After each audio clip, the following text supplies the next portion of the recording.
Muy buenas noches a todos. Gracias por estar una noche más.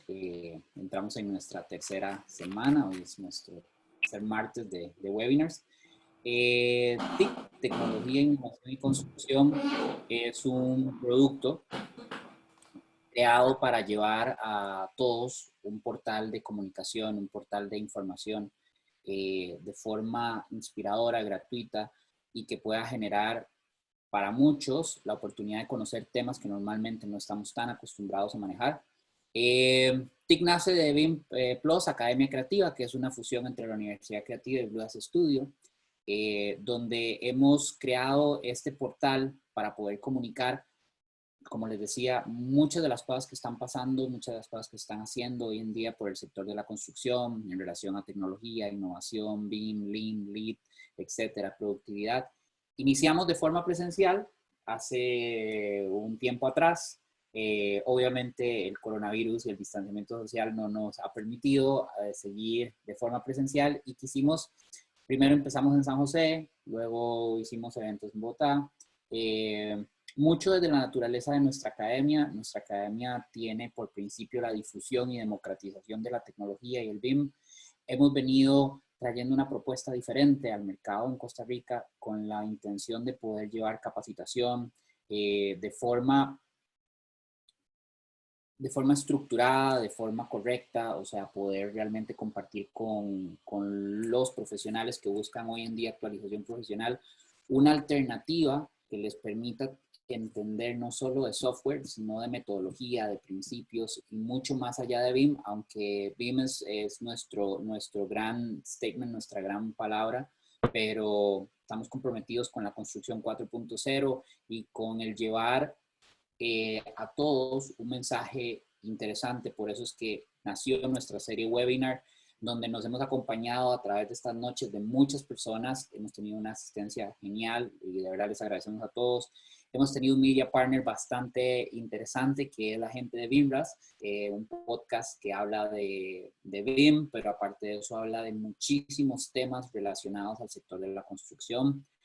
Se ha sumado a ser un partner muy importante para nosotros, HP a través de IS Corporación con su línea Z, que para nuestros oyentes de Costa Rica, en Panamá en general, van a estar recibiendo algunas regalías por ser partícipes de esta serie de webinars. Asimismo, se suma Autodesk a nuestro sponsorship para poder llevar diferentes alternativas al sector construcción a través de IS, que es el nuevo canal en Costa Rica. Pero antes de entrar a esto, quería contarles un poquito nada más y agradecerles a todos el estar acá. Nuestra serie webinar inició como una iniciativa de poder comunicar más allá de cursos, más allá de lo sobresaturado que estaba el sector, el sistema con todo este tema del distanciamiento social, de la cuarentena para muchos. Y en cuestión de casi 3 semanas, o sea, de 2 semanas y un tantito, hemos construido comunidad teniendo más de 2.000 asistentes, más de 12 países diferentes, compartiendo con casi, en este momento, al final vamos a compartir con 21 expertos. Hemos tenido en nuestro canal de YouTube un crecimiento gigantesco, donde hemos tenido más de 700 reproducciones de los webinars disponibles. Los invitamos, toda conferencia que queda acá se graba y se lleva a nuestro canal de YouTube. Pero bueno, ahora sí, a lo que vinimos. Sobre Leo Choncan, que es nuestro expositor del día de hoy. Es ingeniero civil con más de 4 años de experiencia en investigación, enseñanza, aplicación de metodologías BIM en proyectos en Costa Rica, México y Panamá. Actualmente se desempeña como líder BIM en una firma de diseño electromecánica y como instructor de BIM Plus. Aparte de eso es DJ y muy buen amigo. Leo, gracias por venir a compartir hoy con nosotros sobre tu tema. Vamos a hacer acá la transición. Share. Muchas gracias, Johnny. ¿Me puedes habilitar el video solo para presentarme un segundito? Sí, Tal vez lo apague durante la exposición. listo, ahí Bueno, está. muchas gracias a todos por estar acá. De verdad, para mí es bueno, todo un honor formar parte de este evento y más que todo, digamos, en este contexto, ¿verdad? Que la situación que estamos viviendo hoy, vamos a hablar hoy de cosas muy interesantes, más que todo de, bueno, qué es lo que está pasando ahora, ¿verdad? Cómo lo podemos afrontar, digamos, como sector en términos BIM, claramente. Entonces, de mi parte estoy muy contento. Vamos a arrancar y durante la presentación van a haber varias preguntas, entonces estén atentos. Johnny va a estar habilitando la herramienta de encuestas para recolectar algunos datillos de interés para la discusión nuestra del día de hoy. Voy a arrancar a proyectar en algún momento, muy posible, no vean mi cámara, pero acá estamos. Entonces, de nuevo, muchas gracias por estar acá y espero participen bastante. De nuevo, la idea de hoy no es hacer una clase, ¿verdad?, de Revit ni de Vim 360 ni nada por el estilo, sino pensar un poco, ¿verdad?, en dónde estamos y las cosas que nos pasan hoy. Entonces, me voy a proyectar de una vez. Un segundito. Estoy un poco nervioso por aquello, no sé si ya se habrán dado cuenta, pero estos crowds virtuales son un poco complejos. Espero todo Listo. salga bien. Listo. Creo que ya estoy proyectando la presentación. El reto de hoy, ¿verdad? La charla de hoy es retos y posibilidades de los proyectos BIM 100% remotos. Esto como, digamos, parte del proyecto de tecnología e innovación en construcción que está liderando Johnny. Vamos a ver, me avisan si... Johnny, ¿me confirmas, por favor, si estoy pasándola bien? Sí, creo que sí funciona. En agenda, como les dije al inicio, tenemos un breve repaso, digamos, de la situación actual, qué es lo que está pasando con el COVID, cómo nos afecta, cuál ha sido, digamos, la respuesta tanto del sector, llámese grandes empresas, como nuestra propia respuesta, ¿verdad? Lo que podemos hacer nosotros en nuestros trabajos. Vamos a ver los retos que implica pasar al trabajo remoto, básicamente, de un día para otro, cómo podemos lidiar con ese tipo de cosas. Vamos a ver un par de conceptos que tal vez nos van a permitir evaluar si nuestros proyectos están listos para ser desarrollados de esa manera. Vamos a ver ajustes que podemos hacer tanto en el corto plazo y como en el largo plazo. El largo plazo sería más bien en la parte de lo que son posibilidades del trabajo remoto. Y tiene que ver con temas de estandarización, básicamente. ¿Qué significa que todos mis proyectos, por primera vez, tal vez para muchos, estén realmente en un entorno de datos común y se pueda dar un proceso verdaderamente colaborativo? Entonces, importante, esto lo aprendí recientemente, que era cortés decirle a los asistentes de las charlas que era lo que no iba a ver en la presentación para que tuvieran la potestad de hacer algo mejor con su tiempo. Esto no va a ser una clase, digamos, de procedimientos, como lo dije al inicio, no vamos a ver ninguna herramienta en particular, vamos a verlas todas como un todo, valga la redundancia. Tampoco vamos a ver ninguna marca, sí se van a mencionar marcas, se van a mencionar herramientas, pero no es una charla, digamos, patrocinada en ningún sentido por ninguna proveedor de software. Entonces pueden estar tranquilos por eso. Tampoco es una charla de teletrabajo, no es una charla de recursos humanos, yo no les voy a dar tips de ergonomía, no vamos a ver ese aspecto del teletrabajo, sino que vamos a ver un poco de aspectos más técnicos y más relevantes a lo que nosotros hacemos, ¿verdad? Entonces, bueno, como lo prometido es deuda, primera pregunta para ustedes sería, y aquí es para introducir el concepto, digamos, de el Black Swan, entonces Cisne Negro en español. Pista no tiene nada que ver con la película, entonces mm, les agradezco si pueden participar para recolectar un poco la asistencia y ver qué también nos va con ese concepto. Les adelanto, es bastante interesante, entonces no sé en qué momento, Johnny, puedo ver las Aquí respuestas. sí, damos un chance para que la gente te Ok. vaya respondiendo. Ahí va un 50% de la audiencia respondiendo.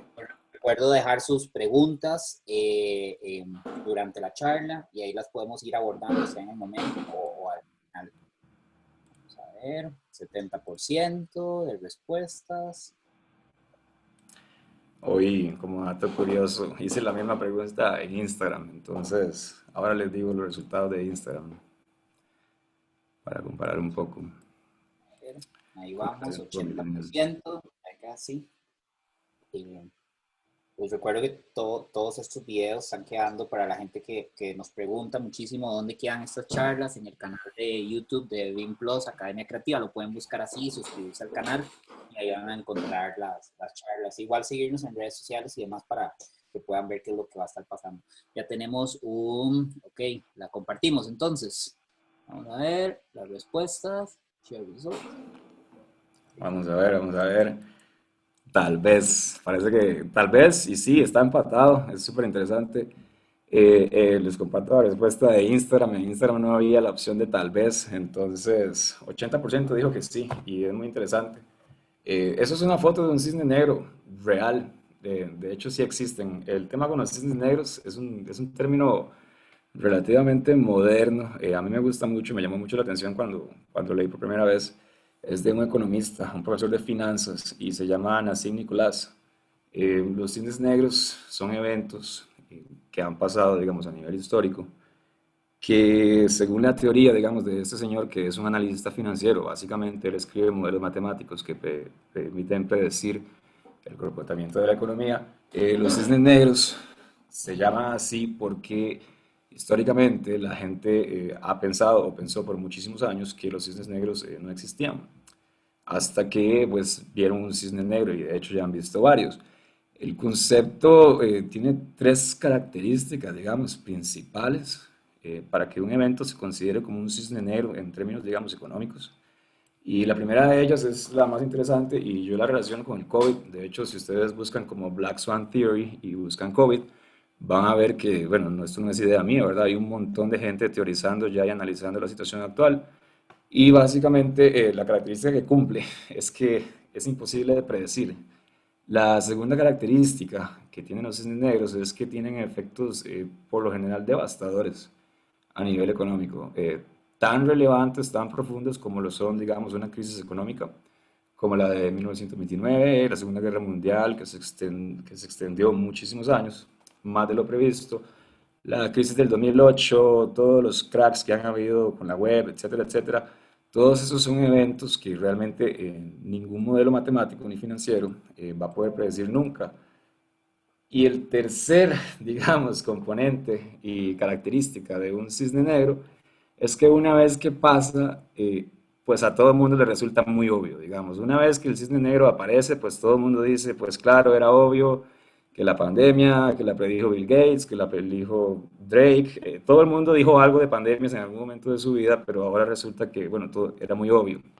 La cosa es que para nosotros, digamos, en términos de trabajo colaborativo, de continuidad de negocios, incluso económicos, y no voy a tocar mucho ese tema porque no es mi ámbito, pero definitivamente está haciendo un cisne negro, está teniendo repercusiones, digamos, si no graves, gravísimas y bastante fuertes en todos los ámbitos. Entonces, vamos a analizar el COVID y nuestra respuesta, la respuesta del sector en términos de un evento, digamos, que es relevante, ¿verdad? Que fue impredecible y que ahora parece obvio, pero que tenemos que actuar para poder adaptarnos. Y ahí tiene que ver también el concepto, digamos, de resiliencia, ¿verdad? Entonces, cómo nos adaptamos a eso? Ya hicimos la encuesta inicial de lo que era un cisne negro. Este tema, vimos resultados mixtos. Tenemos una serie de preguntas más que nos van a permitir, digamos, medir qué tanto estamos haciendo teletrabajo y qué tanto hemos transicionado, digamos, nuestros proyectos a la nube en general. Entonces, yo me las va a estar posteando igual como encuesta y les agradezco si las pudieran ir contestando. No hay, digamos, no voy a parar la presentación en este punto, sino que voy a seguir mostrándoles algunos datos, digamos, de la respuesta que hemos tenido a nivel global y mientras ustedes van llegando las preguntas, no son tantas. Yo sé que cuando son más de cinco, entonces cuando vayan por la quinta no la dejen a medio palo, solo falta una. Em, Vamos a ver, el primero de esos datos lo saqué de Google, como todos los demás datos. Vamos a ver, esto, el concepto aquí es movilidad y el concepto aquí es qué tanto ha respondido, digamos, la gente a las medidas o políticas sanitarias implementadas en diferentes lugares debido al riesgo, ¿verdad?, que estamos viviendo hoy en día. Entonces, el reporte lo que hace es utilizar los datos móviles, y eso suena feo, pero así es, digamos. Básicamente todos los celulares Android, todos los dispositivos que tienen sistemas operativos de Google tienen una opción que se llama Location Services. Y básicamente eso es lo que permite a Google emitir recomendaciones, por ejemplo, de cuando un lugar tiene mucha gente. No sé si ustedes han visto por eso cuando buscan en Google Maps. Esa misma tecnología que, para tranquilidad de todos, es anónima, es súper secreta, permite medir, por ejemplo, a dónde están los usuarios cuando se conectan a Internet con un dispositivo de Android. Entonces, los datos que muestra este reporte de movilidad que fue publicado el 5 de mayo, realmente son datos frescos, son bastante claros. En pantalla, ustedes están viendo, por ejemplo, que hubo una disminución en algún lugar, eso es Luisiana, del 45% de visita a los lugares de recreación. Voy a mostrar los datos de Costa Rica, que bueno, acá estamos. Voy a ver. Esa es una foto, la tomé de, bueno, es pública, estaba en CNN. En Costa Rica se aplicaron medidas sanitarias bastante fuertes, ¿verdad? Nosotros hemos tenido que ir a trabajar de la casa en muchos casos, muchas empresas que yo conozca. Numéricamente, esos son datos, digamos, que tienen cierta relevancia, ¿verdad? Vemos que hubo un 41% menos de conexiones en el lugar de trabajo. Hay una categoría más grande, incluye supermercados, incluye parques, etcétera, etcétera. Lo pueden consultar si buscan como Google Mobility Reports. Y bueno, aumento de la conexión desde la casa en un 21%. Como dato curioso, digamos, y aquí yo no quiero comparar, digamos, países, pero dato curioso, y ustedes lo pueden comprobar si quieren de manera independiente, si ustedes se meten a esta plataforma y analizan países, digamos, que tienen índices de contagio mucho más altos y ven los números de movilidad, pues tiene mucha correlación. Entonces, es un dato interesante que nos permite comprobar, por así decirlo, por lo menos para mí, porque yo ahorita no salgo de mi casa, que en efecto, ¿verdad? La mayoría de la gente sí está en su casa, ¿verdad? Y que lo que estamos discutiendo hoy, pues tiene validez, tiene relevancia. Hay indicadores de cambio, además de, digamos, dónde está la gente. Uno de esos indicadores, y de nuevo aquí estoy usando Google porque son básicamente muchos datos gratis. Uno de ellos es, y se llama Google Trends. Para los que no lo conocen, Google Trends es un servicio, básicamente es una página web igual dentro de Google, y yo ahí puedo conocer, en resumidas cuentas, qué tanto la gente busca una palabra en Google. Entonces, es muy interesante para ver precisamente series históricas. Lo que yo estoy mostrando en pantalla ahorita es qué tanto la gente busca el término BIM Collaboration en color rosado o qué tanto lo ha buscado el término BIM 360 desde el 1 de enero del 2004, que fue hace, bueno, 16 años y 4 meses, hasta abril 2020. Entonces, obviamente la gente no busca esto porque haya una pandemia a nivel mundial, la gente lo está buscando ahora y lo que resalto aquí es que el punto más alto de búsqueda del término BIM 360 en toda la historia fue en marzo y en abril y probablemente sea mayo. Estamos en una época que a mí me gusta ver obviamente como un punto de inflexión en términos de adopción tecnológica. Vamos antes de la situación del teletrabajo, aquí voy a poner otro dato, habían ya tecnologías, digamos, de trabajo colaborativo. Estaba la posibilidad de trabajar cada uno en un lugar diferente. Los que trabajan en empresas grandes saben lo que es esto, han trabajado en proyectos internacionales, hay proyectos incluso en enero que se estaban diseñando en 5 o 6 países diferentes, en todo el mundo incluso. Tengo ejemplos de eso al final de la presentación. Un dato que me pareció súper curioso y muy interesante y relevante, y de nuevo viene a probar, digamos, esta teoría de que de verdad ahora hay más teletrabajo que nunca, incluso más BIM 360 que nunca, más colaboración. eh, es esta noticia del 8 de abril. Básicamente, debido a la extensión de servicios de Autodesk, por ejemplo, la integración de Civil 3D en toda la suite de 360, obviamente la demanda de datos ha aumentado globalmente. Casualmente ellos estaban haciendo un data center en Europa para soportar diferentes hubs en todo el mundo. Y dato curioso, ahora el data center está, bueno, no sé a qué capacidad, pero está a capacidad, digamos, porque la razón, digamos, de creación de proyectos nuevos de BIM 360 desde mediados de febrero para el 8 de marzo aumentó un 350%. Eso quiere decir que estamos creando 3.5 veces más proyectos en la nube. En mi caso, bueno, yo doy fe de ese número.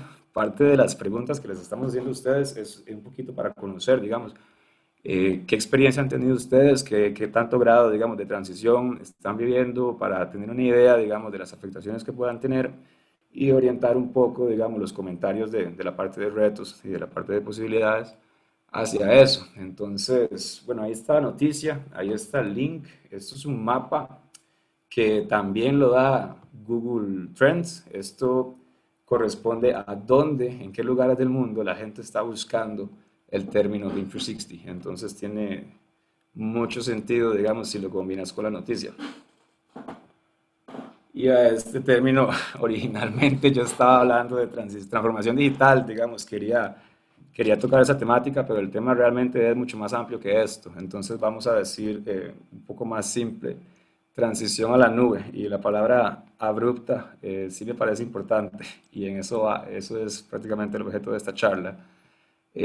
No sé cómo le va con las preguntas, si Johnny tiene algún insight de eso.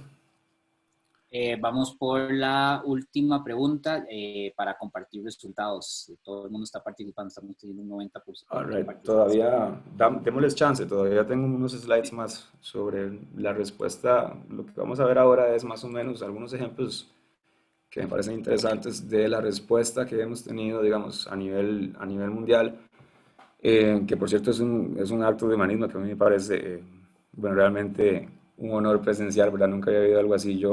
Todas las empresas básicamente están colaborando de alguna u otra forma a entender la situación, a poder, en inglés se utiliza esa palabra coping, a poder acoplarnos a lo que nos pasa, ¿verdad?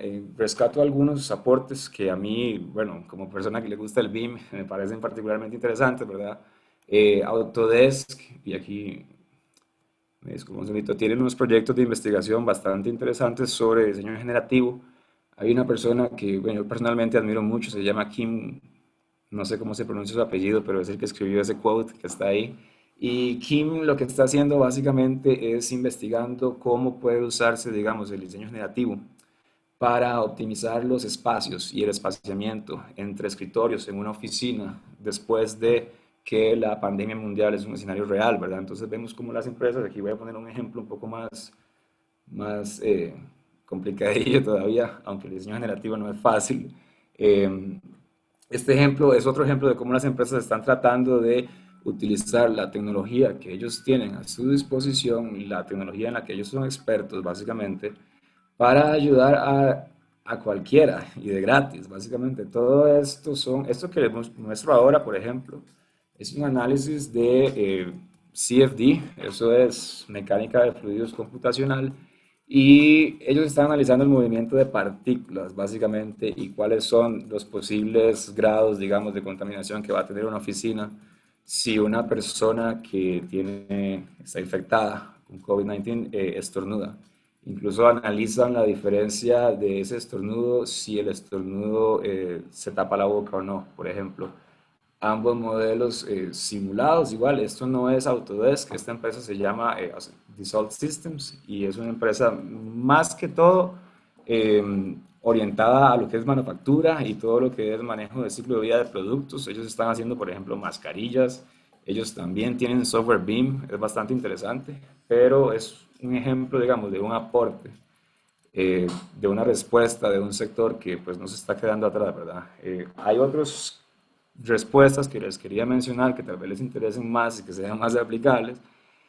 Básicamente, como hemos medido, ¿verdad? Que ha habido un aumento en el teletrabajo, como hemos medido que la gente tiene la necesidad de poder continuar con su negocio, básicamente, de tener continuidad laboral, que es un tema, no solo Microsoft, no solo Skype, no solo Zoom, digamos, están extendiendo contratos gratuitos, incluso de servicios en la nube como videoconferencia, como Teams. Autodesk extendió la licencia de 360, incluso uno puede pedir una licencia gratuita si usted la necesita para trabajar desde su casa en estos días. Lo mismo pasa con Bentley, lo mismo pasa con Revisto, lo mismo pasa con la mayoría, digamos, de herramientas que nosotros podamos ocupar hoy para colaborar. Entonces, ese realmente ha sido pues una forma de mostrar resiliencia de nosotros como sector, básicamente. Y también pues un agrado, ¿verdad? Saber que de verdad la gente se está tomando la cosa en serio y que está dándole a uno las herramientas que necesita para poder lidiar con esto. Estoy seguro que Autodesk no tiene problemas para trabajar, por ejemplo, pero ellos se están encargando, incluso Bentley y todas las demás empresas que mencioné, de que la gente pues tenga este acceso, ¿verdad? Y que no se nos formen depósitos de información aislada, que es uno de los riesgos que tenemos ahora. Johnny, no sé si tenemos resultados de la encuesta en este momento para ver un poco Sí, ya los tenemos. Déjame, vamos cómo es que compartiendo. le ha ido a la gente con este tema. Les comparto mi experiencia personal, digamos, de lo que yo he podido ver, sí he notado, digamos, un aumento bastante grande entre lo que es transición a la nube. Antes de lo que era la pandemia, estoy viendo acá los resultados, ¿no? Creo que cada uno los puede ver, si no, Johnny, me ayudas con Sí, eso, pero ellos creo que sí. también. La mayoría de la gente, y estoy hablando de un 70% casi, tenía menos de un 25% de proyectos en una plataforma colaborativa. Y yo no he visto la respuesta que sigue, pero les comparto que en mi caso el número andaba en 27. Entonces, realmente, como les dije, era una herramienta y el proceso de adopción tecnológica normal implica que hay gente que la va a adoptar primero y hay gente que la va a adoptar después y eso no tiene nada de malo. Pero lo que yo quiero enfatizar acá, 77% de la gente se fue a la casa. Eso, bueno, es bastante, más de tres cuartos. Si queremos la que sigue, Johnny.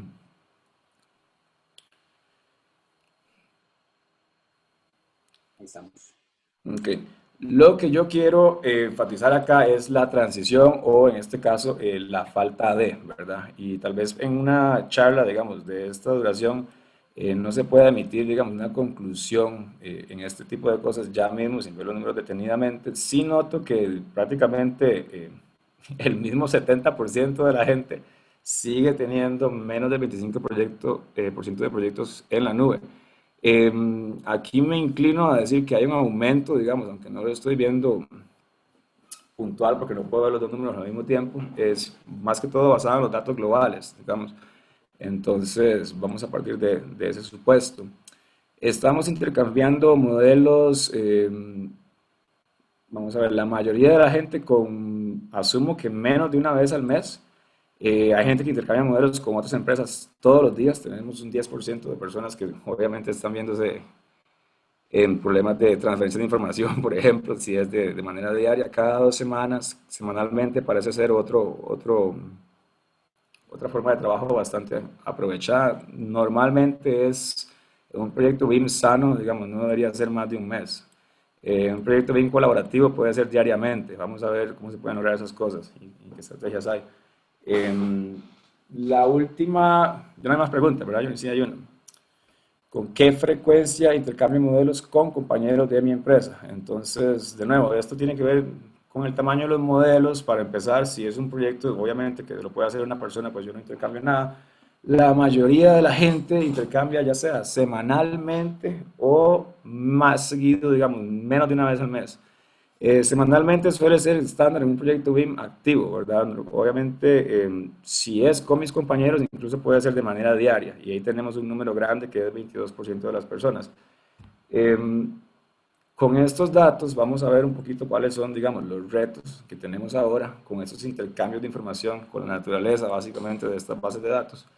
Y eso es la parte 2 de esta presentación, donde vamos a ver, digamos, qué implica que yo ahora tenga los proyectos en la nube o que tenga que trabajar y no estoy en la oficina, básicamente, no tengo acceso a mis datos, que viene siendo igual un problema. ¿Es suficiente realmente para mí? Por ejemplo, si en mi empresa está cerrada y yo no puedo entrar a la oficina, no puedo llegar a conectarme a la red, ¿es suficiente para mí que yo suba los modelos a un BIM 360, a una plataforma colaborativa, para decir, bueno, ya tengo continuidad en mi producción? Me veo afectado, qué factores nuevos tengo yo ahora, digamos que no estoy en la oficina. Vamos a identificar algunos de esos problemas, algunos enemigos silenciosos que yo, digamos, he visto, que son problemas que tenemos ahora como sector, que tal vez no teníamos antes, y cuáles son unas recomendaciones, ¿verdad? Para sobrellevar o por lo menos tener mapeado, digamos, dónde pueden estar algunas goteras o algunas fugas de tiempo, de productividad que vienen directamente asociadas a temas como, por ejemplo, el acceso a la información. Voy a poner algunos ejemplos, digamos, hipotéticos de un concepto que se llama Data Silos y básicamente es un repositorio, es un depósito de información que está en esencia, digamos, desligada de un proceso colaborativo en el sentido de que no forma parte, por ejemplo, de una carpeta compartida. Para decirlo de palabras sencillas, el proyecto está en la nube, pero esta información está en la computadora de algún compañero. O el proyecto está en la nube, pero tengo información en el servidor de mi empresa que tengo que acceder mediante otro medio, llámese un VPN, llámese voy a la empresa físicamente, saco los datos.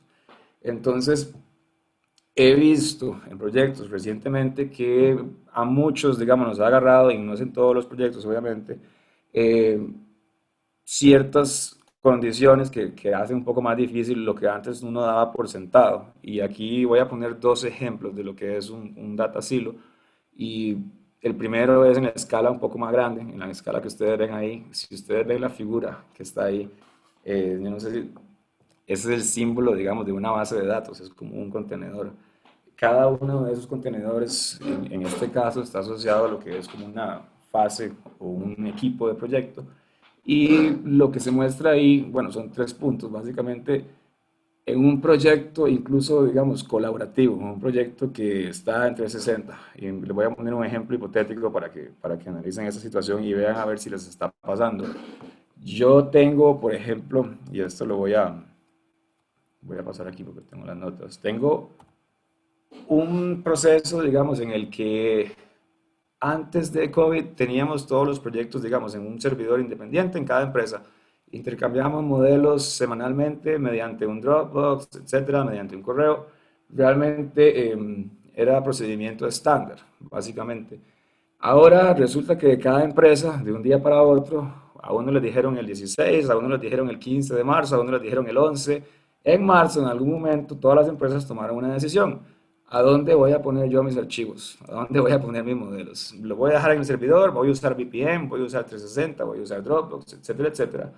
Y a nivel de equipo me refiero a una empresa de arquitectura, a una empresa de diseño estructural, tomaron esa decisión, no se hizo un ajuste, digamos, si eso es un caso hipotético, en el proceso BIM, entonces sigue acordada la misma transferencia de información de manera discreta, semanal. Yo agarro los viernes, hago un detach, ya sea desde mi servidor o desde la nube, lo bajo de una nube, se lo mando a un compañero, mi compañero lo sube a otra nube. ¿Qué pasa ahí? Básicamente, tengo un entorno de datos separado, tengo un proyecto BIM que por definición es colaborativo, donde no estoy colaborando, tengo los proyectos en 360, pero cada uno tiene un silo, un depósito diferente. Entonces, hablando de modelos, hablando de bases de datos, ¿qué pasa con un modelo de una torre, digamos, de apartamentos que mide 54 pisos? Y no hubo una partición. Resulta que es un modelo que mide 1 gigabyte. Entonces, imagínense la situación, de nuevo, casos hipotéticos. No sé si les ha pasado, pero imagínense que trabajaron toda la semana. Genial, terminé, ya es viernes, son las 5, necesito ahora, a las 5 de la tarde, bajar 1 gigabyte y subir 1 gigabyte a un Dropbox o a un Procore o a una herramienta, digamos, X, a otro silo de información, básicamente. ¿Cómo se evita esto? ¿Y cuál es la recomendación aquí? Si yo tenía un proyecto y habían, bueno, si vemos los datos, la mayoría de los proyectos no estaban en 360. Si yo estoy tomando hoy la decisión de comprar esta herramienta, etcétera, ya vimos que hasta es gratis, digamos, si no estoy pudiendo trabajar, puedo escribir Autodesk, tengo licencias. Si yo tomo la decisión de tener un hub, de subir mis modelos ahí, vale la pena en este caso, bueno, colaborar, precisamente, agarrar el teléfono, llamar a la otra empresa, somos cuatro, somos cinco, hacerles esta pregunta, bueno, ¿cuánto mide tu modelo? ¿Cuánta gente tenés vos? ¿Cuánto internet tenés vos? ¿Cómo estás haciendo para subir los modelos? Vos tenés 360, yo tengo 360, ¿por qué no hacemos un solo hub? ¿Por qué no integramos todos nuestros contenedores de información en uno solo y hacemos permisos controlados, por ejemplo, y nos ahorramos 3 horas de subida, 3 horas de bajada todas las semanas? Eso por archivo. Entonces, primera recomendación en esta etapa de COVID, si tenemos proyectos en la nube, si no hemos conversado con las empresas que están con nosotros colaborando, si nosotros tenemos dudas, si estamos usando la nube como un Dropbox, vale la pena evaluar si el proceso está apto y si está siendo eficiente. Realmente yo empecé a notar, digamos, las ineficiencias de estos procesos que antes no habían, precisamente porque tenía reportes incluso de conocidos, de amigos, de compañeros, etcétera, que me decían, estoy teniendo broncas porque yo prendo la computadora, abro el Revit, abro el modelo y dura hora y media. Realmente, tengo que entregarlo, lo tengo que bajar, lo tengo que subir allá, se me fue toda la mañana. Todo ese tipo de cosas realmente son innecesarias, ¿verdad? Yo bajar un modelo de un lado para subirlo a otro realmente no es eficiente. Estoy creando de nuevo un depósito de información en mi computadora, estoy creando un depósito de información aislada que básicamente solo tiene vigencia una semana. Después de eso ese modelo ya no sirve. Entonces, en la medida que tomemos ventaja de lo que es colaborar con una herramienta como 360, podemos ahorrarnos esos plazos, digamos así, duplicados. Eh, Tengo otro ejemplo, digamos, de lo que es un data silo y eso va un poco más no, en lo que es una entrega, por ejemplo, formal. Imagínense, y pasa mucho de nuevo, supongamos que ya se dio la primera llamada telefónica y ya yo llamé al arquitecto y le dije, yo ya no quiero, digamos, bajar tu modelo los viernes, los lunes subirlo a mi nube y mandarte el mío los viernes para que vos hagas lo mismo. Si usted multiplica eso por la cantidad de empresas, el proyecto sufre. Si ya se dio el acuerdo de que todos vamos a usar la nube de fulano, entonces todavía tenemos otra posibilidad de tener un data silo. ¿Cuál es? Normalmente el cliente no forma parte del entorno de datos común. No sé, el equipo de diseño decide tener un proceso hermético. Eso viene siendo la latita de la izquierda, en donde, por ejemplo, el arquitecto coordina su equipo de diseño, coordina a sus ingenieros en un proceso, digamos, interno, y al cliente se le mandan, bueno, precisamente detach. Y un detach es como que yo agarre el modelo, lo desconecte del central y se lo mande al cliente. Lo que pasa, y eso se hace, digamos, todas las semanas o con una entrega formal, imagínense que son planos constructivos y eso viene un poco más orientado a lo que es, digamos, el diagrama. Se le manda al cliente un montón de modelos que él, dicho sea de paso, no sabe qué hacer con ellos en muchas veces. Él lo que hace es que los agarra, los baja, le llegan 7 correos, uno de cada empresa. El cliente los baja, los sube a una nube y se los manda a los contratistas. En el mejor de los casos, la empresa constructora va a tener su propio entorno de datos común, en el peor de los casos tampoco lo tiene. Si la empresa constructora tiene su propia nube, pues ellos agarran esos modelos de diseño, los suben, los mandan a los contratistas y ahí hay otro silo. Eso ya quedó completamente, absolutamente desconectado del modelo de los diseñadores. ¿Cuál es el problema? Pasa mucho, requieren, y ahí se ve, digamos, en el dibujo, hay un proceso reactivo, y hay un proceso doloroso, y hay un proceso lento, que se llama RFIs, básicamente. Cualquier omisión de diseño, cualquier error de diseño también entra en esta categoría, cualquier faltante de información, cualquier duda, es enviado a los diseñadores que muchas veces van a tener que modificar un modelo, modificar un diseño por producto de una omisión y lo van a modificar en un modelo que está completamente desconectado del modelo de obra. Y ahí hay un problema serio. De nuevo, estamos hablando de modelos grandes. Ustedes saben que estos no son bases de datos pequeñas. ¿Cómo puedo yo, digamos, sobrepasar y eliminar, digamos, este enemigo silencioso, ¿verdad? Que es la carga y descarga de información de un lugar a otro? Básicamente, haciendo un proceso colaborativo que ya de por sí tenemos la herramienta, un poco más integrado. ¿Qué significa eso? Significa colaboración extendida, básicamente. Significa que yo meto a todos los equipos en el mismo entorno de datos común y eso es hoy una posibilidad que podemos hacer prácticamente mañana, si quisiéramos. Podríamos sentarnos, replantear el proceso, ya cada uno tiene una licencia de esta herramienta que compraron o que es gratis y entonces podemos pensar en un entorno de datos común en el que la información viaje de manera horizontal, de ida y vuelta, en el mismo lugar, sin tener que bajarla, sin tener que subirla, de una persona a otra. Cada uno, digamos, encargado de ciertos paquetes de información, como debería de ser, cada uno responsable de sus datos y los datos siempre disponibles para todo el equipo. Eh, de nuevo, esto no es una clase de procedimientos y esto obviamente es más fácil dicho que hecho, pero de nuevo, ya estamos aquí, llegamos aquí de un día para otro. Tenemos que sentarnos a analizar cómo vamos a seguir de aquí en adelante, ¿verdad? Si yo quiero seguir teniendo silos de información o si yo quiero realmente poner a una persona en mi empresa a investigar lo que es un entorno de datos común y lo que es una transición de fase. Aquí en Costa Rica se hace, yo he visto empresas que lo hacen realmente bien, empresas constructoras. Ellos se meten al proceso de diseño, por ejemplo, desde la etapa, incluso es un proyecto IPD, por cierto, eh, de concepción del proyecto, el contratista que al final viene teniendo las bases de datos más grandes es el dueño del entorno de datos común en coordinación con el cliente y desde el diseño se está alimentando, por ejemplo, la base de datos que el contratista va a manejar. Y viceversa, el contratista está alimentando la base de datos del diseñador desde la etapa de diseño en un entorno de datos común, precisamente. Yo le puedo pedir a ellos un submittal y lo puedo pedir en etapa de diseño, les puedo pedir a ellos una especificación de un material, la puedo incorporar de una vez en mi modelo de diseño y me ahorro, digamos, ese desfase y ese riesgo. Y al final de la charla vamos a hablar de eso un poquito, de lo que es el diseño basado por datos. Pero el concepto aquí que quería, digamos, introducirles era el de entorno de datos común, ¿verdad? Y cómo viene haciendo a ser una de nuestras principales herramientas que ya tenemos de una u otra forma, digamos, hoy en día, que no tenemos que hacer una inversión más de la cuenta, es cuestión de replantear la metodología, ¿verdad? Si yo quiero invitar a X o Y empresas, si yo quiero tener un proyecto que sea discreto en el tiempo, si quiero que sea un poco más continuo, si quiero que sea IPD, si quiero hacer una licitación, si quiero hacer un corte de modelos, etcétera, etcétera, ahora es momento para replantearse ese tipo de cosas, ¿verdad? Hacia dónde estoy enviando información, a dónde está la información.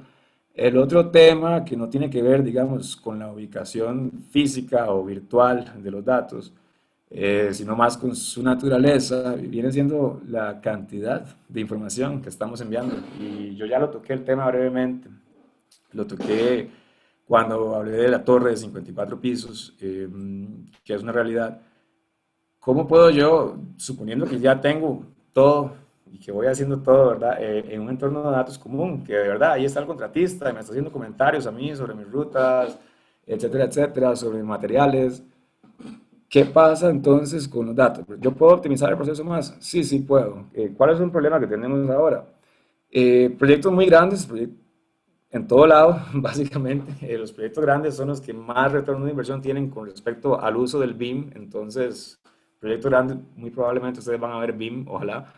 Eh, Pasa lo siguiente, tenemos tendencias y tenemos varios vicios a la hora de definir un proyecto y me estoy hablando de la etapa de plan de ejecución BIM, estoy hablando de la reunión donde uno dice, bueno, yo voy a hacer un modelo donde está todo o voy a hacer 7 modelos porque voy a partir esta torre en pedacitos o voy a hacer 8 modelos porque es una nave industrial y realmente 20.000 metros, un solo modelo probablemente se vuelva un poco lento. Estamos hablando de escalabilidad, estamos hablando de trabajabilidad, estamos hablando de tamaño de los modelos, puesto en términos, digamos, un poco más de todos los días.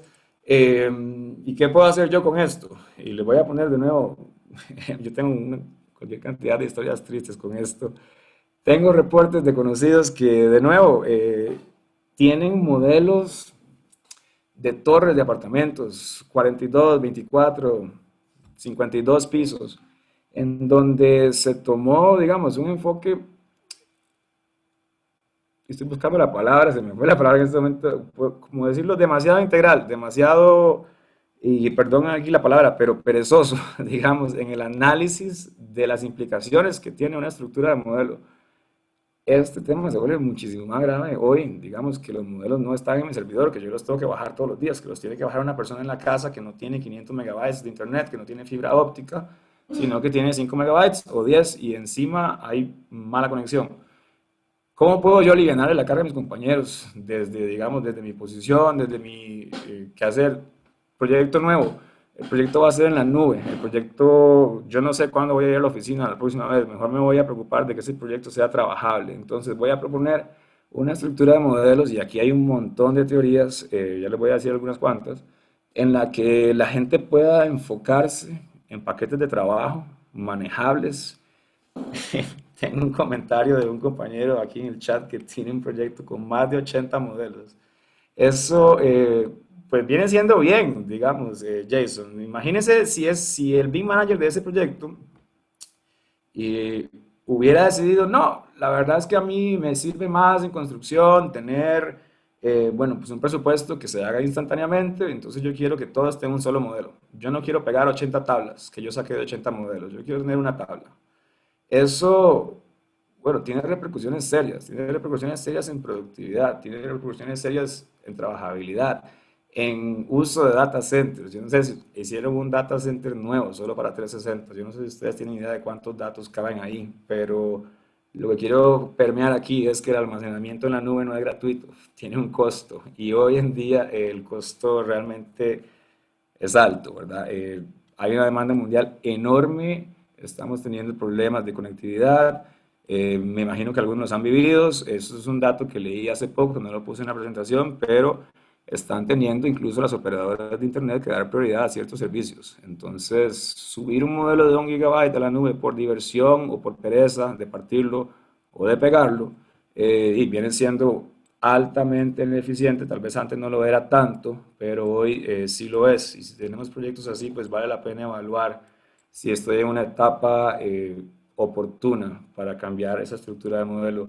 Se los cuento, bueno, yo en lo personal, digamos, en cada vez que me preguntan, estoy estos días diciendo, hagamos los modelos más pequeños, lo más pequeño posible, partámoslo. Hay un montón de estrategias, como les dije, hay una muy famosa que es de un concepto argentino, de Miller, y básicamente es la estructura del Beambox, y es partir el modelo por nivel y por sistema. Al final terminas con muchísimos modelos, obviamente no debe ser aplicada, digamos, a la ligera. Hay estructuras un poco más conservadoras, un poco más, digamos, aterrizadas, más reales. Tengo varias preguntas, ahorita voy a pausar y contesto algunas.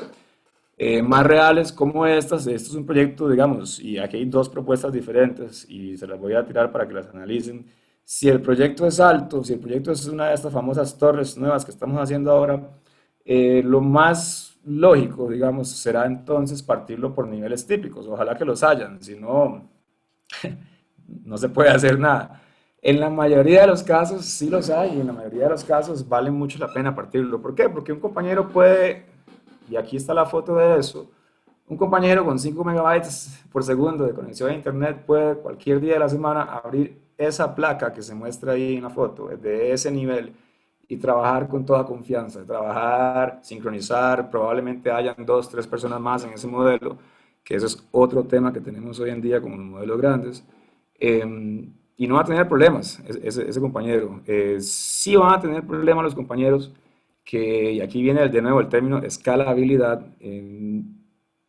puede pasar, pasa, ha pasado.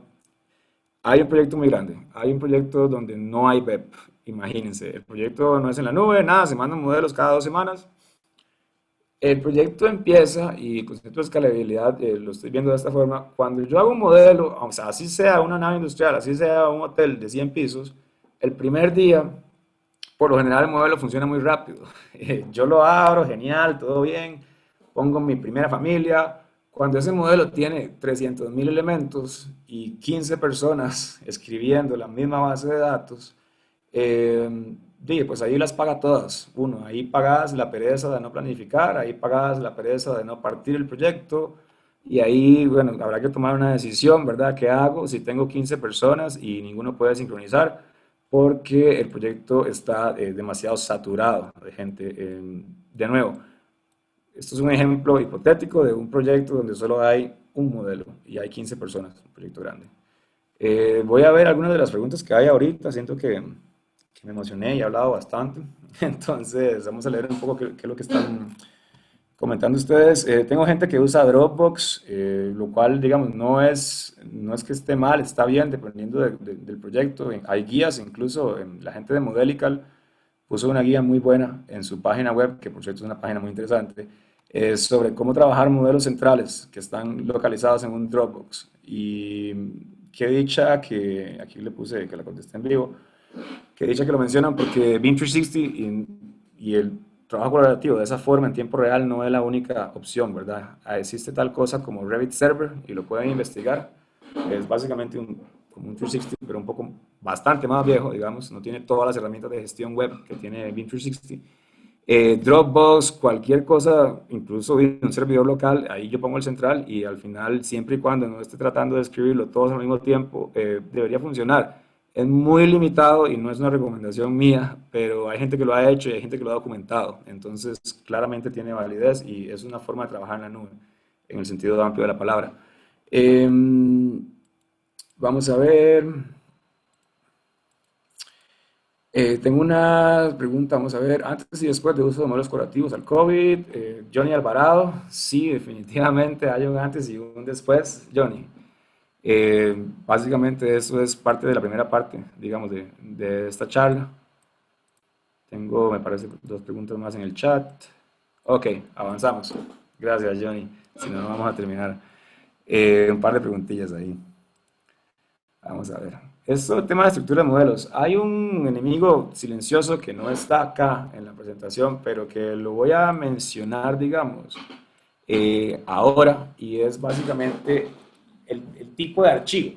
Y yo con eso, digamos, me refiero a si yo estoy, por ejemplo, haciendo un presupuesto, si yo estoy haciendo una detección de interferencias, realmente necesito pedirle a los diseñadores, al equipo de construcción, etcétera, etcétera, que me mande un archivo editable, un archivo de 1 GB. No sé si han hecho la prueba, pero la pueden hacer los que son un poco más curiosos y empíricos. Agarre un archivo de Revit cualquiera, un archivo de Civil 3D, un archivo de SketchUp, cualquier archivo, y lo exportan a IFC y lo exportan a NWC, un archivo de Navisworks, lo exportan a otros formatos. En el caso del NWC, por ejemplo, la reducción del tamaño es, me atrevería a decir así, 10 veces menos tamaño, dependiendo de los datos que yo exporte. ¿Es suficiente un archivo NWC para hacer un presupuesto? Sí, sobra. ¿Es suficiente un archivo NWC para hacer una detección de interferencias? Sí, idealmente debería ser con un archivo NWC. Y lo traigo acá, digamos, a conversación porque he visto big managers, he visto clientes, he visto incluso otros colaboradores, otras empresas que piden un archivo NWC, un archivo IFC y un archivo NW de Revit. Tres formatos de archivos que tienen exactamente la misma información para ponerlos en otro silo. Ni siquiera es que van a hacer un presupuesto ese día, es una formalidad. Entonces, optimicemos eso, ¿verdad? Negociemos, hablemos con la gente. Realmente yo he tenido buena experiencia levantando la mano, llamando a colegas míos que trabajan en otras empresas y yo les digo, ¿cómo estás haciendo? Mira, te propongo esto, cambiemos esto, hagamos esto, estamos teniendo problemas de velocidad, etcétera, etcétera. Y la mayoría de la gente, compañeros, le va a decir que sí, la mayoría de la gente está teniendo el mismo problema que ustedes. Entonces, si están con broncas de ese tipo, realmente no preguntar hoy es lo peor que podemos hacer, básicamente. No tratar de negociar, no tratar de llegar por así decirlo, acuerdos que nos permitan colaborar un poco mejor. Em, el otro aspecto que iba a tocar, y ya para finalizar, digamos, con el tema de retos y cosas que vale la pena considerar hoy, es la calidad de la información. Hablamos de la ubicación física, digamos, de la información, qué tan difícil es de acceder a mí, una nube u otra, a un servidor, etcétera. Hablamos de la cantidad, básicamente, cuánta información estoy mandando yo con cada transferencia de información. Y ahora vamos a hablar un poquito de calidad y un término demasiado amplio, entonces lo voy a delimitar ya a lo que es, y un ejemplo mío que me gusta, ¿no? Que es mío, que es la norma ISO 19650, que salió en 2018, ¿verdad? De toda esta norma, que dicho sea de paso, bueno, es bastante grande, a mí realmente de ojearla, lo que me llama la atención principalmente, y lo que yo digo, wow, esto de verdad me parece un concepto muy, muy relevante, muy aplicable, aplicable hoy incluso, eh, es el concepto de los estados de la información. Entonces, ¿qué quiere decir eso? Quiere decir, y acá voy a rayar un poco, a mí me encanta hacer esto, de hecho, voy a rayar un poquito la pantalla. Esta línea que yo acabo de dibujar acá en morado es lo que se va a conocer, digamos, como el entorno de datos común. Entonces, y ahí tal vez hay un typo, lo que dice la norma ISO es que deberíamos de cuidar, deberíamos de controlar, deberíamos de medir y especificar y ejecutar las transferencias de información que entran, salen y se mueven dentro de este entorno de datos común, llámese una carpeta de Dropbox, llámese un Google Drive, llámese una Windows 60. Si yo pongo información ahí, la información debería estar claramente etiquetada de varias formas. Debería de ser evidente para la persona que accede a esa información si esa información es información que está en progreso, si es información que está lista para ser compartida, si es información que ya está publicada, llámese un plano impreso o listo para imprimir, revisado, aprobado, o si es información que ya no está vigente, como algo que se usó en algún, en algún momento de proceso de diseño, de construcción, y nada más está archivado para referencia futura. ¿Por qué lo traigo a la mesa y por qué me parece importante, digamos, hoy que estamos todos en la casa, bueno, la mayoría, y que mucha gente tiene proyectos en BIM 360? De nuevo, vamos con ejemplos. Compañero X, ¿verdad? Compañero X abre el modelo, compañero X se frustra porque el modelo dura 3 horas abriendo. Ponen un caso, se revisan los modelos, nos damos cuenta que los modelos, por ejemplo, vienen sin purgar. Los modelos traen información en progreso y el ejemplo más grave de esto es si yo tengo un diseño en CAD y lo voy a modelar y yo voy a referenciar ese CAD, eso es la definición de trabajo en progreso. O sea, el cliente no quiere ver lo que usted usó para calcar ese modelo. Yo no lo quiero ver, las demás empresas no lo quieren ver. Si usted usó una herramienta, un garabato, algo que le hizo su jefe, un CAD en progreso, no lo mande. No lo mande por varias razones. Originalmente, y a lo que se hace referencia en la norma ISO, es la calidad pura. Básicamente, si yo mando ese CAD, que ese CAD solo me interesa a mí, nadie más sabe qué hacer con él. Básicamente, puede incluso, y eso es la definición de meter ruido al proceso de diseño, puede incluso generar un error, que alguien agarre ese CAD que ya no es vigente, que a mí se me quedó insertado en un modelo. ¿Por qué hoy es más importante? Porque el CAD, aparte de que no debería estar ahí, mide 40 megabytes. Entonces, eso me va a sumar a mí, ¿verdad? A las 3 horas que yo duro abriendo ese modelo.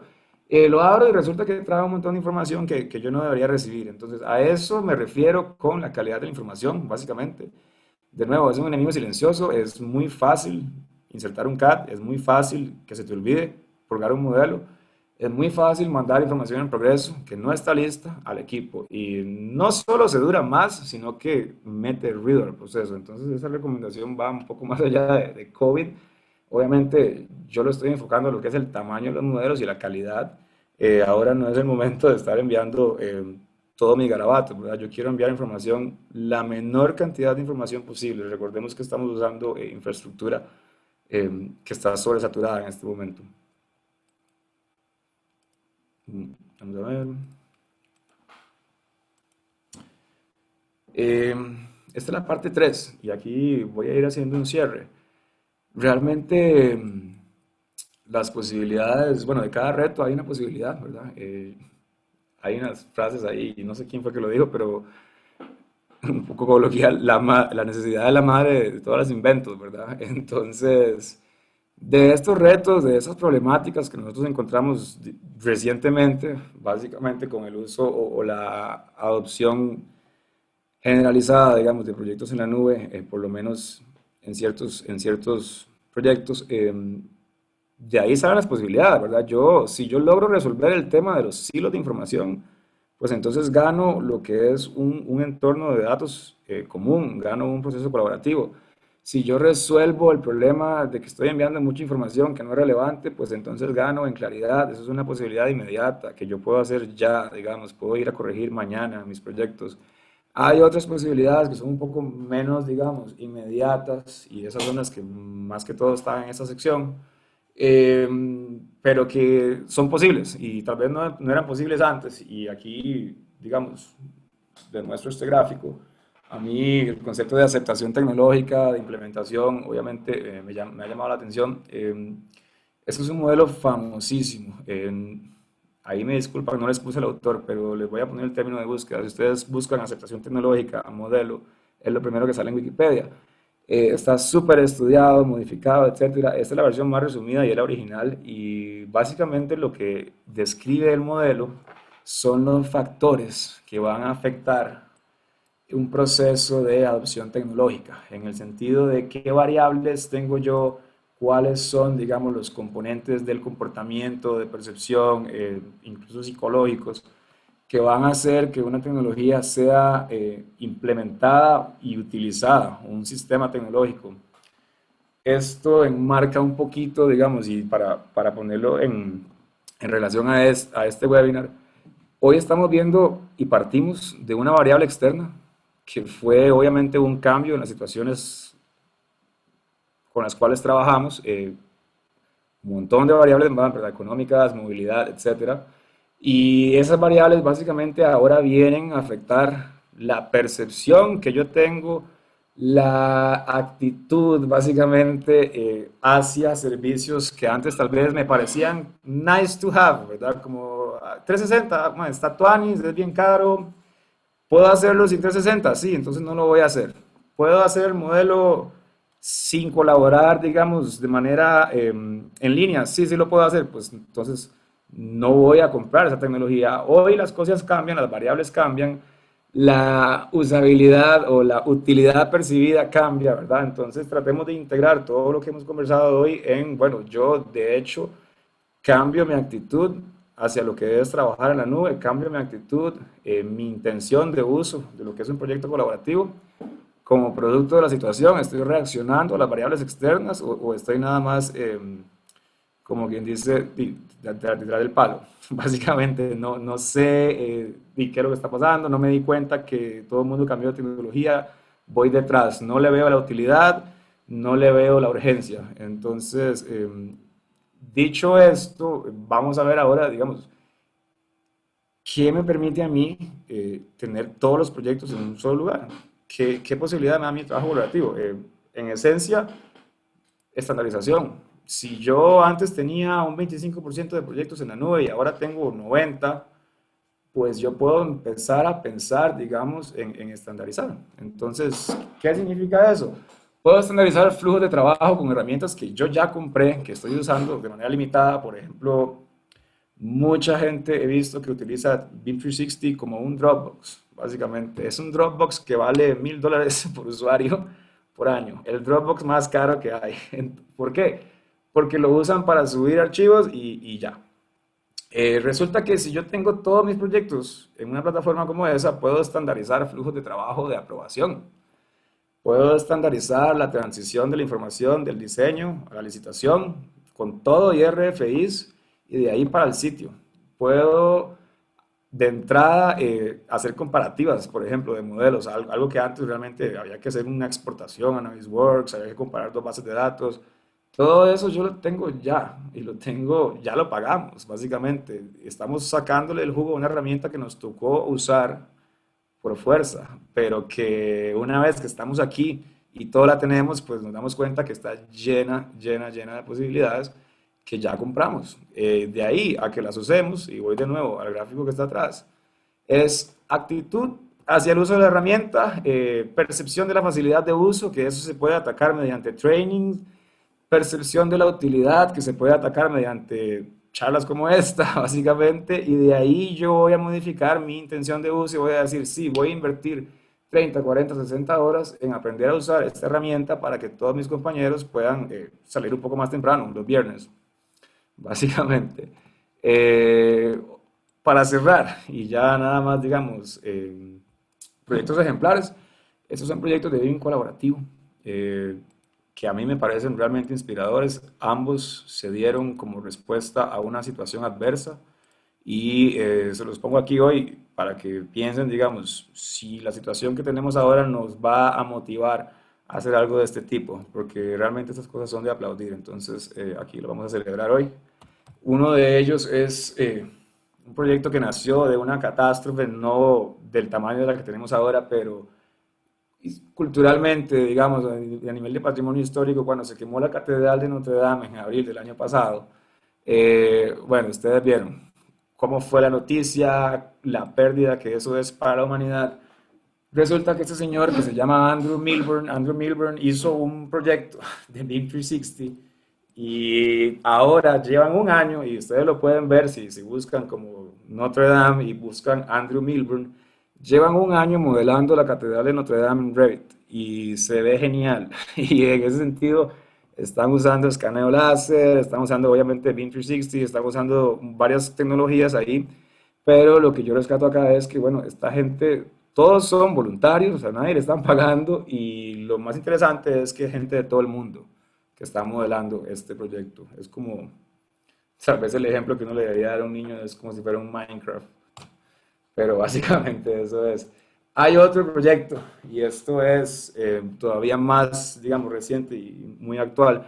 Este proyecto son hospitales, es un hospital, un centro médico, básicamente, que se hizo en China, se hizo como respuesta a la pandemia. El artículo lo posteó el Foro Económico Mundial como un caso, digamos, de colaboración extrema, de éxito extremo. No estoy diciendo que esto se deba al BIM, sin embargo, el BIM se lista como una de las tecnologías que permitió esto, entre otras cosas, el Internet 5G lo permitió. Les voy a dar unos números. Este hospital que ustedes ven en esta foto fue producido en 10 días y tomó 12 días para que estuviera completamente equipado. Esto se hizo, el diseño se hizo en 24 horas y los planos, básicamente, por diseño me estoy hablando, digamos, de cálculo, los planos se hicieron en 60 horas. Eso obviamente no lo hizo una sola persona y obviamente la gente que hizo este proyecto no estaban todos sentados a la par, ¿verdad? Esto es un ejemplo de trabajo colaborativo rápido y por una causa realmente humana, ¿verdad? Que es hacer un hospital. Esto se suma a los ejemplos que puse de Autodesk, los ejemplos que puse de Salt Systems, en donde todo el mundo realmente está ayudando, incluso con servicios de consultoría profesional gratuitos, para que estas cosas se den, básicamente. Eso es una posibilidad que tenemos hoy con las herramientas. El último tema, y esto ya es, estamos un poco pasados de tiempo, así que lo voy a hacer un poco rápido, es un concepto que les dejo para que lo vean, digamos, a futuro y lo vean como una posibilidad que hoy es más real. Nosotros tenemos la misma infraestructura ya, digamos, tal vez no tenemos la misma velocidad, pero tenemos la misma conectividad en términos de que yo puedo acceder a la web que tienen en Europa, que tienen en China, que tienen en todo lado. Hoy ya tenemos básicamente la posibilidad de empezar a pensar en datos. Los computadoras no ven textura, las computadoras no ven modelos. Para un servidor web como Dropbox, como 360, usted lo que le mete son datos. Entonces, si yo tengo procesos estándares, si tengo bases de datos, si tengo buenos modelos, puedo pensar en un enfoque de diseño a futuro y esto se conoce como BIM nivel 3, ni siquiera es que es una posibilidad, digamos, que es inmediata para la mayoría de nosotros. Hoy hay software que lo hace, ya les voy a decir unos ejemplos, en el que yo optimizo las transferencias de información. Entonces, básicamente lo que hace el diseño basado en datos es que primero crea las bases de datos que tienen los modelos y luego crea los modelos. Yo no sé cuántos de ustedes han estado en un proceso de en los que les piden muchos datos y lo normal y lo más, digamos, tal vez intuitivo y lo natural y lo que estamos acostumbrados es, bueno, voy a empezar a modelar lo más rápido que pueda para que me dé tiempo de meter los datos. Y eso es un esquema que se muestra en pantalla de cómo funciona eso. El diseño basado en datos funciona totalmente al revés. Primero, y voy a pasar la foto, yo hago una base de datos y eso es una base de datos donde está, en resumen, los requerimientos del cliente. Y ahí, por eso me refiero a que ya debería estar, digamos, el material escogido, ya debería estar definido, digamos, ciertas cosas, los vidrios, antes de que yo modele los vidrios, ya debería estar escogido el concreto antes de que yo modele el concreto. Ese tipo de cosas, digamos, a mí lo que me van a permitir es modelar paramétricamente y el término está aclarado con esta foto que está acá. Yo tengo una base de datos y ese es mi punto de partida. No es un dibujo, no es un correo, ni una foto, ni una minuta.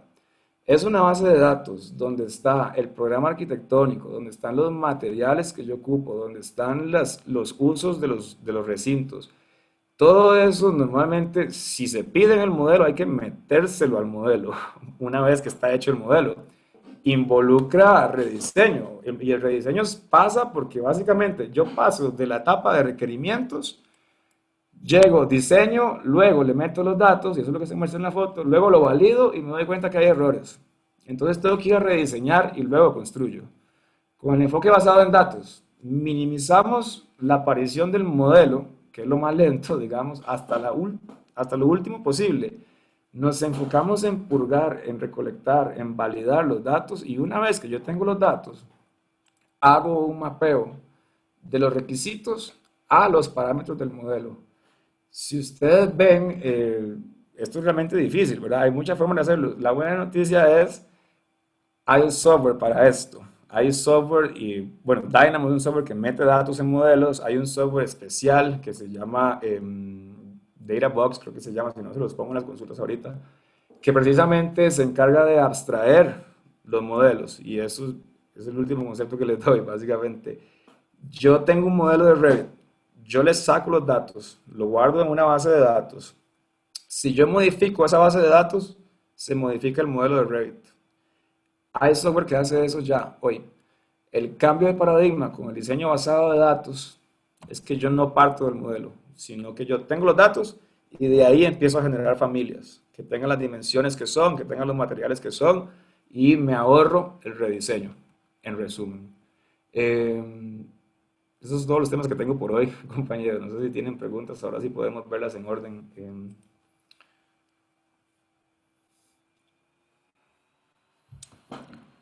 Dame un segundo, acá. Ok. Alan Soto nos pregunta, me gustaría colaborar con las preguntas, pero me hace falta incluir a los que no conservaron los puestos de trabajo. ¿Se pueden agregar a las estadísticas?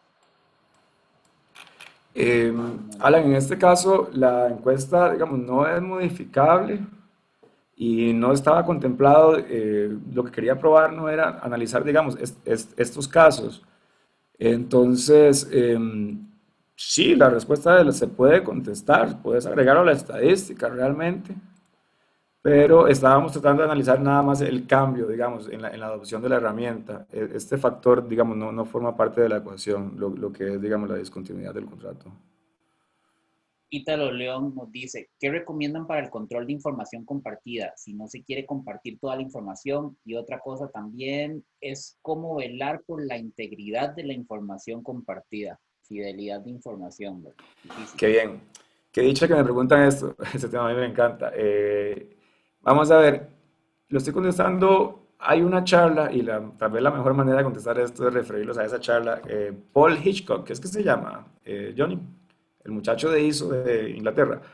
En Sí. Autodesk University hubo una charla, por ejemplo, de ISO y su aplicación a BIM 360. Realmente hay muchos enfoques que le puedo dar. Si quiero adoptar una normativa como ISO, pues hay documentación que liga, digamos, cada herramienta, cuál sería su implementación, la implementación de ISO mediante esa herramienta, y hay una charla que les puedo poner en el chat sobre ISO y sobre básicamente el módulo de Design Collaboration, por ejemplo, de BIM 360, en el que yo puedo diferenciar claramente la información, por ejemplo, que está en progreso, que es la información que yo sincronizo en Revit, y la información que está publicada mediante el acto de publicar. Adicional a eso, y eso sería, digamos, eso se ocuparía de dos estados de la información, sería el estado en progreso y el estado compartido, ¿verdad? Y publicado. Hay herramientas adicionales en estas plataformas que al final se llaman Document Management o gestión de documentos. BIM 360 no es la única, Procore hace lo mismo, básicamente. Yo le puedo subir un archivo y le puedo poner versiones.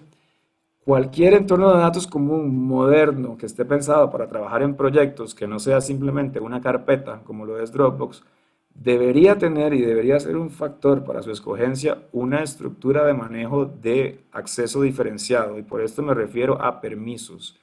Yo debería tener un folder que tenga permisos que solamente mi equipo pueda ver. Y ese es mi trabajo en progreso. Luego tengo un folder donde yo publico información y a ese folder tienen acceso otras personas. Forman parte del mismo entorno de datos, pero me permite a mí tener un proceso. No es ir y soltar archivos ahí en el Dropbox, es hacer control de información, como mencionas precisamente, y es incluso trazabilidad y integridad. De nuevo, versionamiento para mí es integridad. No sé si tenías otro concepto de integridad como corrupción de datos, pero quedo atento si te respondí la pregunta. Que luego nos dice Jafet Murillo desde México, estoy coordinando una torre de 30 niveles en México, me surge la duda, ¿cómo le haces a la hora de cuantificación? Ya que los links a la hora de copiarlos no reconocen el nivel en que se copia, sino el nivel en el que se modeló el link. Pues a la Ok. hora de sacar cuantificaciones por nivel no es posible, ¿cómo lo haces? Bueno, en términos de cuantificación, para México, me imagino que ocupas hacer un catálogo de conceptos, ¿verdad? El concepto de cuantificar un modelos, bueno, es uno de los usos más comunes, ¿verdad? En especial en México, la elaboración de catálogos de conceptos. Lo que hay que tener muy claro siempre es cómo está estructurado precisamente el modelo, Jafet. Incluso no solo tiene que ver con la estructura del modelo, sino con nivel de detalle. Eh, Partamos de una premisa, yo solo puedo cuantificar lo que está modelado. Eso a mí me obliga, en la mayoría de los casos, a tener que complementar, digamos, una medición que yo haga de un modelo con análisis de ingeniería de costos, básicamente. Yo no voy a cuantificar nunca las varillas de acero de un edificio de concreto reforzado, jamás, eso no se cuenta, eso no se modela, eso se modela en zonas críticas y si yo ocupo cuantificar eso, calculo la densidad del acero y la multiplico por el volumen. Si yo tengo 7 niveles típicos, para contestar la pregunta ya, yo cuantifico uno y lo multiplico por 7, básicamente. No debería esperar que el modelo me dé una cantidad, digamos, tal vez que yo no tenga que tocar nunca más. Lo que yo debería utilizar es entender el modelo y entender a dónde voy a tener que meter parámetros, por ejemplo, o fórmulas que me permitan a mí cuantificar lo que yo quiero cuantificar, ¿verdad? No debería estar limitado y no debería ser un factor, en mi opinión, en el marco, digamos, de trabajabilidad. La facilidad para hacer un presupuesto no se compara a lo que yo duro cuantificando o sumando 7 tablas con lo que yo pierdo en productividad si no parto de ese modelo. Ok. Leo, muchísimas gracias a la gente que todavía sigue conectada a esta hora. Ha sido una charla interesante. Yo creo que vale la pena poder hacer un cierre reflexionando un poco sobre la transformación digital a la que estamos, a la que nos atropelló, porque nadie estaba preparado para esto, como lo dijiste al inicio. Nos ha obligado, yo creo que ya nunca más puede haber una excusa a no puedo ir a esa reunión, ¿verdad? Ya nunca más, creo que en nuestro sector y en la gran mayoría no pueden aducirse el desconocimiento del manejo de la información a través pues de Internet y sí apostando mucho a la transformación digital. Es importante, y no sé si querés profundizar un poquito en el tema, o sea, el tener muy claro que transformación digital no es comprar un software, no es hoy ya todo en la nube, hoy comprar computadoras más nuevas, es un tema inclusive de cultura. O sea, ahorita el sistema nos obligó a movernos a una pseudo transformación digital atropellada, pero es un proceso que creo que tiene que ser reflexivo, cómo las empresas tienen que generar toda una serie de estrategias para poder abordar esto, ¿no? Correcto. De mi parte, bueno, muchísimas gracias a todos por la atención. La verdad es que se me pasó la mano con el tiempo. Me acabo de dar cuenta, entonces de verdad les agradezco mucho el interés, la disposición. Yo tenía planeado con Johnny hacer un sondeo al final, pero creo que estamos muy mal de tiempo, pero quería decirles que las personas que están ayudando, digamos, a sus compañeros a poder acoplarse a lo que está pasando hoy, gracias de mi parte, tienen mi respeto más profundo. Esta charla se trata de eso, ¿verdad? Esta charla se trata de cómo puedo ayudar a mí, a la gente que trabaja conmigo, a trabajar mejor con lo que tenemos, con lo que hay hoy, con lo que está pasando hoy. Para eso también, hablando de mañana, a los que todavía quedan conectados, mañana vamos a tener una charla que concadena la idea que viene planteando Leo y que han venido planteando sus auditores, es la hora de la casa, recalculando herramientas para la toma de decisiones en tiempos de incertidumbre. Todo tiene que tener un sentido de cómo pagarse y de cómo estructurarlo, ¿verdad? Entonces, a veces recalcular la forma en la que estamos haciendo las cosas nos puede ayudar a obtener mejores resultados haciendo las cosas diferentes. Así que, de nuevo, Leo, muchísimas gracias a la gente que está presente. De verdad, muchísimas gracias. Recuerden que todo esto queda grabado y subido a nuestro canal de YouTube. Así que, bueno, de mi parte, nos vemos mañana y Leo, pura vida y gracias por la participación. Gracias, Johnny, gracias a todos. Buenas noches. Chao.